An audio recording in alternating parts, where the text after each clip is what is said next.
नमस्कार साथियों, मैं कैमूर से संजय कुमार। साथियों, इस समय बड़ा ही उहापोह की स्थिति चल रही है। गजब चक्रव्यूह की रचना की जा रही है। एक जबरदस्त चक्रव्यूह की ये चक्रव्यूह एक दिन मैंने चलाया था। वो चक्रव्यूह जबरदस्त तरीके से चलाया जा रहा है, चक्रव्यूह रचा जा रहा है कि जितने नियोजित बचे हैं उनको विशिष्ट बनाया कैसे जाए। जिस तरह से हमारे बहुत सारे साथियों का फोन आ रहा है, पूछ रहे हैं, तो साथियों, आपके परीक्षा की घड़ी है। सरकार ये जानती है कि जो बचेंगे वो शेर बचेंगे।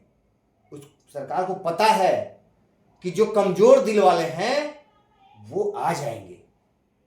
डर, धमकाना, डरवाना, कई तरह के अस्त्रों का प्रयोग, कई तरह के अस्त्र शस्त्र निकाले जा रहे हैं सरकार की तरफ से, और उसमें कुछ हमारे पूर्व के भाई भरपूर सरकार का साथ दे रहे हैं, भरपूर साथ दे रहे हैं। कुछ, सब लोग नहीं, कुछ लोग साथ दे रहे हैं, भरपूर सहयोग दे रहे हैं कि जो नियोजित बच गए हैं वो भी हमारे साथ आ जाए। लेकिन बंधुओं, मैं भी कमर कस के खड़ा हूं। थोड़ी से अगर आप मजबूत हैं तो बिल्कुल नहीं डरिए। ये किसी भी कीमत पर आप अपने 5200 की कुर्बानी मत दीजिए। ये 5200 की कुर्बानी नहीं दीजिए, पछताने के सिवाय कुछ नहीं मिलेगा। ये ध्यान रखिएगा। इस पर कई वीडियो चल रहे हैं। LPA 241 2025 7/3/2025 राज्य सरकार बनाम संजय कुमार। यूट्यूब पर वीडियो की भरमार लगी हुई है। संजय कुमार, राज्य सरकार बनाम संजय कुमार चला रहे हैं अधिवक्ता लोग। हम उन चैनलों का अभिनंदन करते हैं जो नियोजित के साथ खड़े हैं और उन्होंने न्यायालय के न्याय को अच्छे ढंग से प्रदर्शित करने का काम किया है। हम उनके शुक्रगुजार हैं। ये साथियों, आप देखा जाए, LPA में सरकार 7/3/2025 को चली गई है, ठीक है, मेरे केस में। लेकिन एक निदेशक महोदया का लेटर निकला है जिसमें इस केस का, मेरे केस 6391/21 इसी केस के खिलाफ सरकार गई है। तो 6391 संजय कुमार, ये 6 to 8 स्नातक ग्रेड के लिए यह हमने केस किया था। बेसिक से स्नातक ग्रेड के लिए 8 वर्ष, ये 8 वर्ष का केस है मेरे भैया। हम 8 वर्ष के लिए केस लड़े थे। हमारा प्रमोशन भी हुआ था। बहुत भाई नहीं जानते हैं तो जान लें, मेरा प्रमोशन भी हुआ था। 20 महीना मैं प्रमोशन का वेतन भी लिया हूं। तब मैं रद्द हुआ, तब जाके मैं हाई कोर्ट गया था, क्योंकि जिला अपीली, राज्य अपीली से मैं जीत चुका हूं। और बंधुओं, इस 6391 जब 6 से 8 का है तो इसमें 12 वर्ष का कालबद्ध प्रोन्नति का कोई सवाल ही नहीं पैदा होता है। वो पहले सिरे से मैं खारिज किया हूं कि इस केस का कोई मतलब नहीं है। सरकार जाने के लिए कह रही है, लेकिन ये जा चुकी है मेरे केस में। लेकिन एक तरफ 12 साल के कालबद्ध प्रोन्नति को रोकने के लिए ऐसे लेटर निकाले जा रहे हैं, लेकिन उस लेटर में रोक नहीं लगाई गई है। ये ध्यान दीजिएगा, कोई रोकने का आदेश नहीं है। वो मेरा नाम दिया गया 6391 का, जो इससे मतलब ही नहीं है। कालबद्ध प्रोन्नति रुकने का सवाल ही नहीं पैदा होता है, उस पर लागू ही नहीं होता है। ये 6391 उस पर लागू ही नहीं होता है। बंधुओं, मैं 2 अप्रैल को ही हाई कोर्ट में MJC कर चुका हूं, अवमानना कर चुका हूं। इसका भी नोटिस आपको 1269 MJC 1269/2025 ये केस नंबर है मेरा, और अवमानना का नोटिस भी मिल चुका है। आप सोचते होंगे कि संजय कुमार कैमूर सोया हुआ है, लेकिन सोया नहीं है मेरे भाई। मैं जगा हूं, मैं अपना काम कर रहा हूं, आप धैर्य तो रखिए। संजय कुमार बनाम राज्य सरकार, ये केस नंबर आप देख लीजिएगा, नोट कर लीजिएगा, देखिएगा, स्टेटस दिखाएगा, इसको खोल के देखिएगा, ठीक है। और अब हमारे कुछ प्रश्न है बंधुओं। मेरे वीडियो पर एक विद्यालय अध्यापक भाई का प्रश्न आया था कि भैया हम लोगों को पाठक जी ने छल किया, हम 2003-05 बैच के नियोजित शिक्षक थे और मैंने सोचा कि राज्यकर्मी बन जाऊंगा बीपीएससी जैसी महान परीक्षा देकर, तो हमको 9300 मिल जाएगा, ये उनकी सोच थी। लेकिन भैया मैं छला गया पाठक जी के द्वारा और मैं बन गया विद्यालय अध्यापक। आप मेरे पिछले वीडियो पर जाकर देख सकते हैं, वो भाई मेरे कमेंट किए हुए हैं, मुझसे कहे हैं कि विद्यालय अध्यापक की भी भाई आवाज उठाइए, हम लोग छले गए हैं, नियोजित से जो 28,000 बन गए हैं वो छले गए, सरकार की जाल में फंस गए। सोचिए, उनको वेतन कम मिल रहा है, बीपीएससी जैसी परीक्षा पास करके आए हैं, अब वेतन उनका कम हो गया। भैया वैसी परीक्षा का क्या मतलब? आप विशिष्ट भाई कितने लोग परीक्षा परीक्षा परीक्षा चिल्ला रहे हैं? अरे परीक्षा, लोग कह रहे हैं कि नियोजित भाग रहा है परीक्षा से, ये फर्जी सर्टिफिकेट वाले हैं। अरे भैया बीपीएससी वाले क्या फर्जी परीक्षा देकर गए हैं? बीपीएससी से जो परीक्षा वो फर्जी परीक्षा हुआ है, आप उनसे पूछिए उनका हाल। 28,000 लोग गए हैं, ठगे गए हैं, बात कीजिए ना उनसे। और आप चले हैं नियोजित को सिखाने कि फर्जी है वो लोग बचे हुए हैं। भैया थोड़ा सा उनका हाल देखिए, जो हमारे बीपीएससी भाई हैं, जो बीपीएससी जैसी कठिन परीक्षा देकर आए और उनको सरकार ने कुछ नहीं दिया, एक पे ग्रेड तक नहीं दिया, और किसी भी नौकरी का ग्रेड पे जो पे मैट्रिक्स में आता है राज्य सरकार राज्यकर्मी के, वही उसका मूल है, उसका सम्मान है। जब सम्मान ही नहीं मिला तो किस काम का राज्यकर्मी? भैया खाली नाम चाहिए कि पैसा भी चाहिए? तो उनसे पूछिए ना, हमसे पूछने से पहले उनसे उनका हाल पूछिए। और मैं कहता हूं, एक भाई है वो बार बार ग्रुपों में कमेंट करते हैं कि संजय जी नेता बनने का प्रयास है। अरे भैया अगर नेता बनना होता तो 18 साल हम गुजार चुके हैं, ठीक है। आपको जानकारी दे दूं, जिस समय शिक्षा मित्र थे 6 में हम, उस समय कैमूर के भाइयों ने हमको जिलाध्यक्ष चुना था, आपको जानकारी नहीं होगी। लेकिन कुछ उसमें के ही वैसे लोग थे जो नेता बनने के चलते हमारे साथ साजिश कर दिए, और मैंने कहा भैया राम राम, आप साजिश कीजिए, जीवन बीत जाएगा इसी में। और हुआ भी वही। मैं कितने लोग पद को छोड़ते ने चिपके हुए हैं वर्षों से, और मैंने मात्र 4 महीने बाद अध्यक्ष पद स्वयं त्याग दिया कि ऐसी साजिश का मैं शिकार नहीं होऊंगा। मुझे नहीं चाहिए पद जिसमें शिक्षकों का शोषण होता हो, शिक्षकों के शोषण करने की साजिश हो।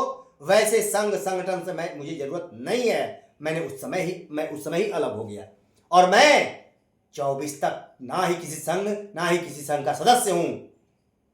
आप लोग जो नेता नेता चिल्लाते हैं ना, आप अभी तक मैंने ये बात नहीं बताई थी, पूरे राज्य के भाई नहीं जानते हैं, कैमूर के भाई मुझे जानते हैं, लेकिन मैंने त्याग दिया और कई नेता नए नए बने, लेकिन मेरे सम्मान में कोई गिरावट नहीं आई, क्योंकि मैं कहता हूं कि मैं स्वाभिमानी हूं।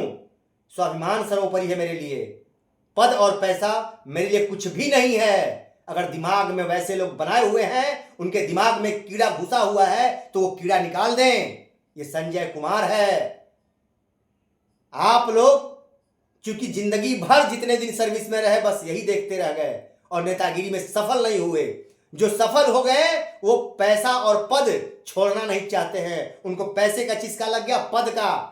वो आज पद और पैसा 18 सालों से बैठे हुए हैं, नहीं छोड़ना चाहते हैं। अरे मैंने तो 4 महीने में ही त्याग दिया था कि नहीं, ऐसा मुझे नहीं चाहिए। ठीक है, तो आप लोग हमारे बारे में नहीं कहिए, मैं जानता हूं सारी बातें। अब आइए हम चलते हैं, कुछ प्रश्न ज्वलंत प्रश्न हैं, इसका जवाब हमारे नियोजित भाई, विद्यालय अध्यापक के भाई और विशिष्ट भाई सब लोग दें, कमेंट करें। ये मेरे प्रश्न हैं 5, पांचों प्रश्नों के जवाब दें। क्या नई शिक्षक नियुक्ति में डीपीई की डिग्री मान्य होगी?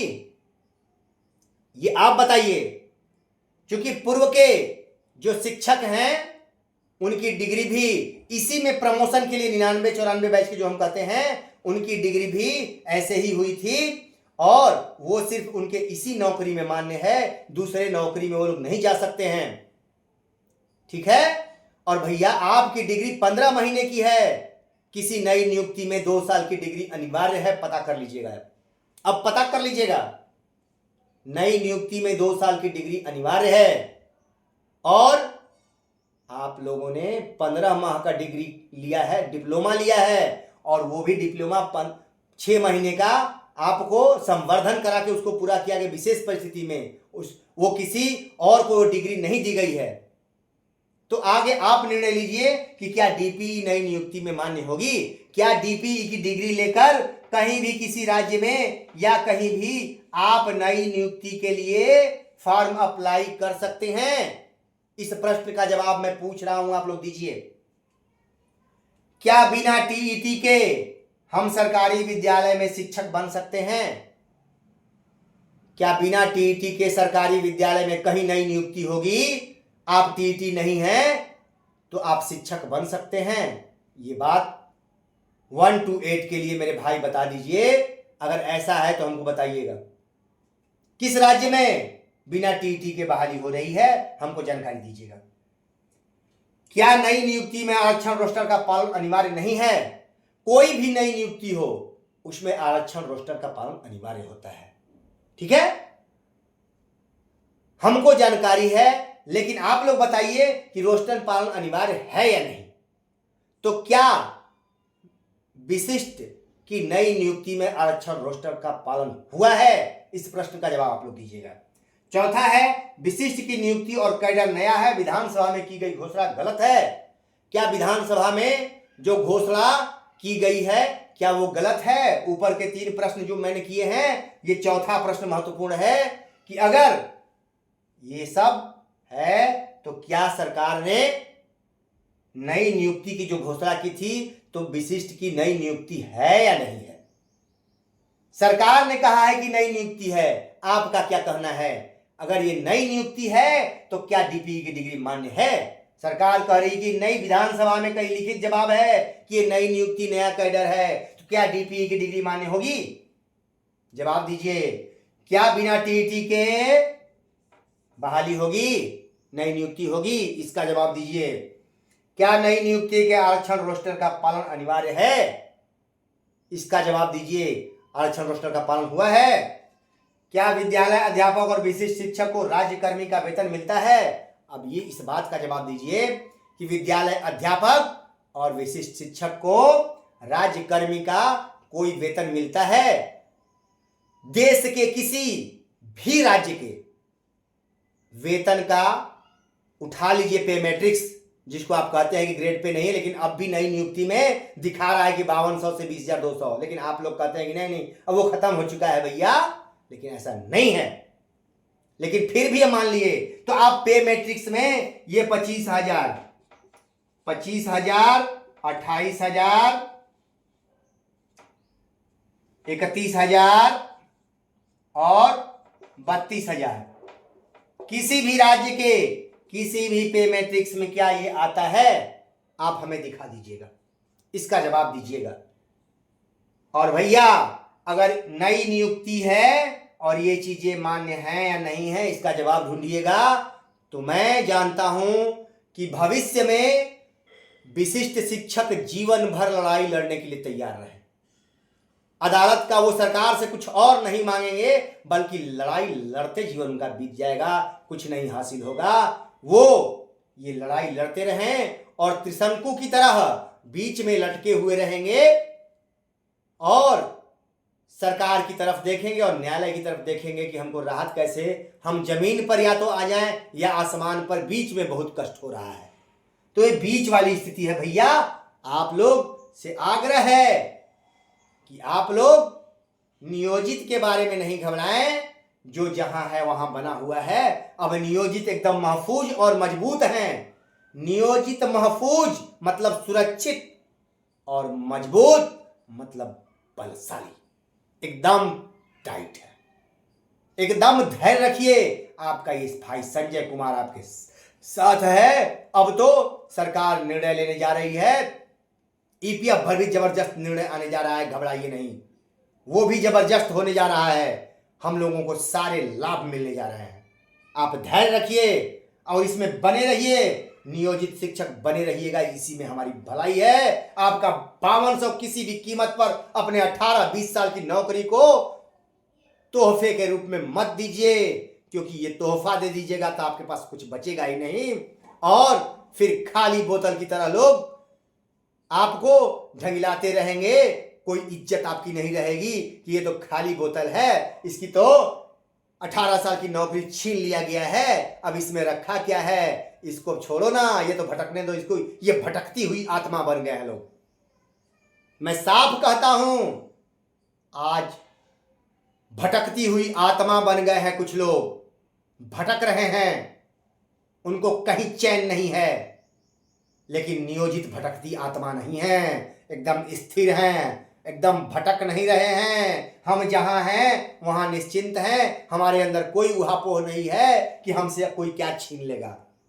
अरे भैया, हमसे कुछ नहीं छीनने वाला है, हमको जो मिल रहा है हम ठीक है, हमको भविष्य में मिलेगा ही। अब कुछ छीनने वाला हमसे नहीं है, प्लस होगा माइनस नहीं। लेकिन जो लोग नई नवेली गए हैं, छीनने वाला है, छिनाएगा जबरदस्त। अभी तो साजिश चल रही है, अभी देखिए क्या क्या दिन देखने को मिलते हैं। साथियों नमस्कार, फिर अगली कड़ी में आऊंगा इसी जोशो खरोश के साथ। और एक बात साथियों, एक बात मैं भूल रहा हूं, एक बात मैं कह देता हूं, ये संजय कुमार आज इस वीडियो में ऐलान करता है, ये शपथ लेता हूं कि नियोजित के मान सम्मान को अगर मैंने बढ़ा नहीं दिया, ये बिहार राज्य शिक्षक के नाम को मैंने ये बना नहीं दिया कि पूरे बिहार में ये बिहार राज्य नियोजित शिक्षक का नाम एक सम्मान के साथ लिया जाएगा, चाहे वो जनता हो चाहे सरकार हो। जब तक ये मैं बना नहीं दूंगा तब तक मैं चैन से नहीं बैठूंगा। मेरा मिशन सिर्फ वेतन लेना नहीं, वेतन मान लेना नहीं, मेरा मिशन है एक एक ग्रामीण को, एक एक बच्चों के अभिभावकों को तक जो निगेटिव उनके दिमाग में हम नियोजितों के खिलाफ भरा हुआ है, उसको मैं पॉजिटिव बना के छोड़ूंगा। आप विश्वस्त रहिए, अगर हम 50,000 बचते हैं, 60,000 बचते हैं, तो मैं कहता हूं कि आप निश्चिंत रहें। मैं आपको ऐसा सम्मानजनक स्थिति में लाके खड़ा करूंगा कि आप सोचे भी नहीं होंगे। नमस्कार साथियों, फिर अगली कड़ी में।